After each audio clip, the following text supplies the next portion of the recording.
Donald Trump will travel to Asia in November for the first time since becoming president, stopping in Japan, South Korea, China, Vietnam and the Philippines on a trip expected to be dominated by the North Korean nuclear threat. Joined by his wife Melania, Trump will travel November 314. His visit will include attending two major summits, the Asia-Pacific Economic Cooperation Forum in Vietnam and the Association of Southeast Asian Nations conclave in the Philippines. Trump's attendance at the Manila summit had been in doubt until recent days, with officials saying he was reluctant to show support for Philippine President Rodrigo Duterte, who has been responsible for a number of anti-American outbursts. A U.S. official said Asian leaders who met Trump at the United Nations General Assembly in New York last week helped persuade him to attend in unity with key Asian allies. An Asian diplomat welcomed Trump's decision to visit Manila because that reassures the region that Asia policy is not just about North Korea, it's about Southeast Asia as well. The diplomat said Trump's decision to withdraw from the Trans-Pacific Partnership trade deal early this year had raised questions about the administration's commitment to the region. But visits by senior officials, including the Secretaries of State, Defense and Commerce, and Trump's planned trip, showed Washington intended to remain engaged. Philippine Foreign Secretary Alan Peter Cayetano said Duterte was looking forward to meeting Trump, adding that the relationship between the two countries was so resilient that ties would always recover, regardless of disagreements.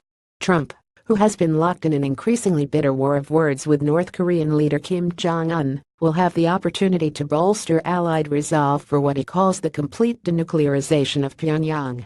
He has denounced Kim as a rocket man on a suicide mission for test launches of ballistic missiles and for nuclear weapon tests. He has warned North Korea would face total devastation if it threatens the United States. Kim has blasted Trump as mentally deranged.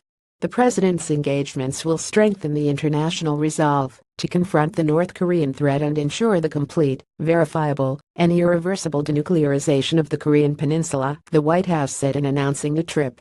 Trump's visit to China will reciprocate a trip to the United States made in April by Chinese President Xi Jinping. Trump has applied heavy pressure on China to rein in North Korea. While his efforts have had limited success thus far, he went out of his way to thank Xi on Tuesday for his efforts. "I applaud China for breaking off all banking relationships with North Korea, something that people would have thought unthinkable even 2 months ago. I want to thank President Xi," Trump said at a news conference with Spanish Prime Minister Mariano Rajoy. Speaking in Beijing, U.S. Secretary of State Rex Tillerson told China's top diplomat State Councilor Yang Jiechi that the two presidents had established a very regular and close working relationship.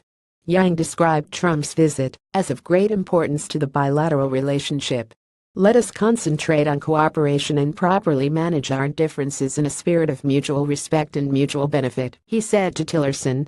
At the same time, Trump's national security team is conducting a broad review of U.S. strategy toward China in search of ways to counter Chinese trade practices and open up market access, a senior administration official said.